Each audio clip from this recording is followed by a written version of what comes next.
अस्सलामु अलैकुम रहमतुल्लाहि व बरकातुहू। हमारे हम वतनी भाइयों के जितने भी देवी देवता हैं, ना जाने वो मस्जिद के अंदर और दरगाहों के अंदर ही क्यों रहते हैं। अजमेर शरीफ दरगाह का जो विवाद 2 साल से चल रहा था, उसने अब दोबारा से तूल पकड़ लिया है। वो ये कि हिंदू महाराणा प्रताप जो सेना है, उसने अजमेर शरीफ के सिविल कोर्ट यानी कि डिस्ट्रिक्ट कोर्ट के अंदर 1-2 नहीं बल्कि 109 अर्जियां दाखिल की, जिसमें से एक अर्जी को डिस्ट्रिक्ट कोर्ट ने स्वीकार कर लिया है और वो इस बात के ऊपर चर्चा करने के लिए तैयार हो गया है कि वहां पर पहले मंदिर था या दरगाह थी। हिंदू महाराणा प्रताप सेना का यह दावा है कि यहां पर पहले मंदिर था, उसके बाद में उस मंदिर को तोड़ा गया और वहां पर ख्वाजा मोइनुद्दीन की दरगाह को तामीर किया गया, दरगाह बनाई गई। पूरी खबर क्या है जरा सुनिएगा, लेकिन चैनल पर पहली मरतबा तशरीफ लाए तो चैनल को जरूर सब्सक्राइब कर लीजिएगा। अजमेर दरगाह में दावा के सर्वे करने की दायर याचिका कोर्ट ने स्वीकार की। राजस्थान के अजमेर दरगाह में शिव मंदिर होने का दावा करने वाली महाराणा प्रताप सेना की ओर से अजमेर पश्चिम की सिविल कोर्ट में संख्या 1 में दायर याचिका को कोर्ट ने स्वीकार कर लिया है। महाराणा प्रताप सेना के राष्ट्रीय अध्यक्ष राज्यवर्धन सिंह परमार की ओर से यह याचिका दायर की गई थी। याचिका में राजस्थान सरकार और भारतीय पुरातत्व विभाग को पक्षकार बनाया गया है। कोर्ट की ओर से पक्षकारों को नोटिस जारी किए गए हैं। याचिका पर अगली सुनवाई 21 फरवरी को रखी गई है। इस याचिका की पैरवी सुप्रीम कोर्ट में वकील एपी सिंह कर रहे हैं। सुप्रीम कोर्ट के वकील एपी सिंह ने बताया कि महाराणा प्रताप सेना के राष्ट्रीय अध्यक्ष राज्यवर्धन सिंह परमार की ओर से याचिका पूरे दस्तावेजों के साथ अजमेर पश्चिम की सिविल कोर्ट संख्या 1 में पेश की गई थी, जिस पर कोर्ट ने लंच के बाद सुनवाई कर याचिका को स्वीकार कर लिया है। उन्होंने बताया कि महाराणा प्रताप सेना देश भर में इतिहास संरक्षण, इतिहास की सुरक्षा आदि के लिए आवाज उठाती आई है।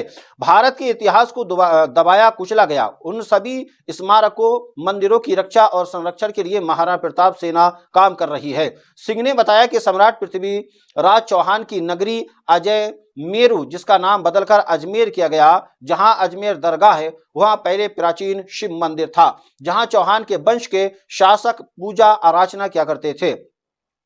उन्होंने बताया कि दरगाह में शिव मंदिर होने के दावे को लेकर दायर याचिका को कोर्ट ने स्वीकार कर लिया है। ये करोड़ों सनातनियों की भावनाओं की बात है। वकील एपी सिंह ने बताया कि सनातन हिंदू धर्म को मानने वालों के आराध्य शिव मंदिर का संरक्षण करने की कोर्ट से पूरी आशा करते हैं, ताकि निकट भविष्य में सनातनी लोग प्रयागराज और पुष्कर राज के जल से महादेव का जलाभिषेक कर सकें। कोर्ट से हमें न्याय की पूरी उम्मीद है। वकील एपी सिंह बताते हैं कि रेवेन्यू विभाग के पुराने नक्शे में साफ तौर पर मंदिर को दर्शाया गया है। शिवलिंग का प्राचीन फोटो भी है। पीढ़ी दर पीढ़ी लोग वहां पूजा अर्चना करते आए हैं। इसके अलावा वो ब्राह्मण परिवार भी हैं जिनके पूर्वज मंदिर में पूजा अर्चना किया करते थे। दरगाह से पहले शिव मंदिर में पूजा अर्चना हुआ करती थी। इसके तमाम साक्ष्य हैं। वर्ष 2022 में देश के राष्ट्रपति के समक्ष याचिका पेश की गई थी। उस दौरान याचिकाकर्ता राज्यवर्धन सिंह परमार ने 7,800 किलोमीटर पैदल यात्रा कर 2.25 लाख लोगों के हस्ताक्षर करवाकर याचिका राष्ट्रपति को दी थी। वो याचिका राजस्थान सरकार तक पहुंची और कोर्ट में मामले की अगली सुनवाई 21 फरवरी को होगी। याचिकाकर्ता महाराणा प्रताप सेना के राष्ट्रीय अध्यक्ष राज्यवर्धन सिंह परमार ने बताया कि कोर्ट ने याचिका स्वीकार करते हुए मुख्य याचिकाकर्ता के रूप में माना है। उन्होंने बताया कि एपी सिंह और उनकी लीगल टीम की मेहनत है कि कोर्ट ने याचिका को स्वीकार किया। परमार ने कहा कि आज की तारीख सुनहरे अक्षरों में लिखी जाएगी। संस्था के कार्यकर्ताओं का हौसला याचिका मंजूर होने से बढ़ेगा। जन जागरण यात्रा 19 फरवरी 2022 को हल्दी घाटी से शुरू की थी। पहले महाराणा प्रताप की पुण्यतिथि मनाई गई। इसके बाद महाराणा प्रताप सेना की ओर से दायर याचिका को अजमेर कोर्ट में सुनवाई हुई और याचिका स्वीकार भी हो गई। दरगाह से पहले शिव मंदिर होने के पर्याप्त साक्ष्य हैं। जिस व्यक्ति के नाम पर दरगाह है, ऐसा कोई व्यक्ति भारत में नहीं जन्मा था।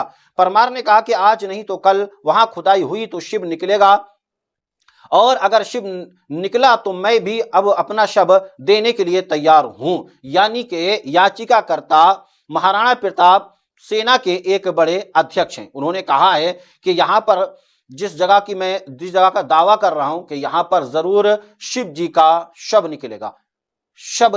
इस तरीके की बातें इस पूरी याचिका के अंदर की गई हैं।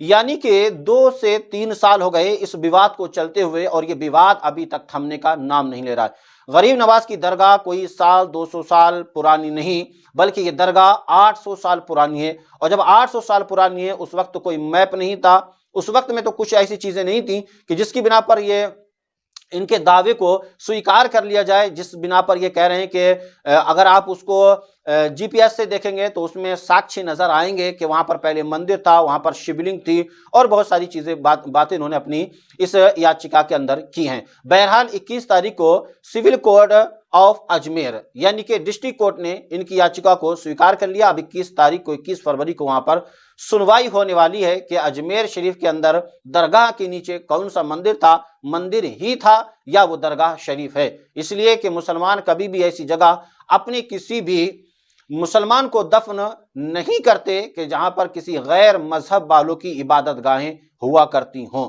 अल्लाह तबारक व तआला तमाम मुसलमानों की हिफाजत फरमाए। अस्सलामु अलैकुम व रहमतुल्लाह।